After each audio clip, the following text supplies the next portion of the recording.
এখন অবশ্য নাইটি বৌদি, কিন্তু এই হলো পূজা। নাইটি বৌদিটাই আমি মঙ্গল, আমার সাথে দেখছি উল্টো পাল্টা বলো।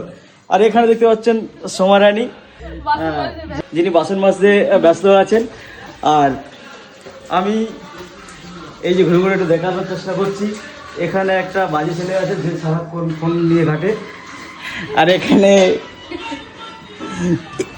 এইটা আবার কি, আমি তো চিনতে পারছি না দর্শক, আপনারা যদি চিনতে পারেন তাহলে অবশ্যই কমেন্টে জানাবেন, অবশ্যই কমেন্টে জানাবেন। শুধু নাটক করে, তা নাটক করবো না, আমি তো অ্যাক্টর। আর এখানে সেই খাতারনাক, সেই যে পাকিস্তান থেকে যে এর ঘটনাটাই এখন ওই রণবীর সিং এর যে সিনেমাটা চলছে, এর ঘটনাটাই দেখানো হচ্ছে ঘুরে ফিরে। আমার সাথে পূজা রানী, জুড়ে থাকুন, দেখতে পাচ্ছিল না, জুড়ে থাকুন, সাথে থাকুন, পাশে থাকুন, তারপরে এবং লাইক কমেন্ট এন্ড কেউ সাপোর্ট করবে না, মানে এর মধ্যে বুঝে যাও, সাপোর্ট করো।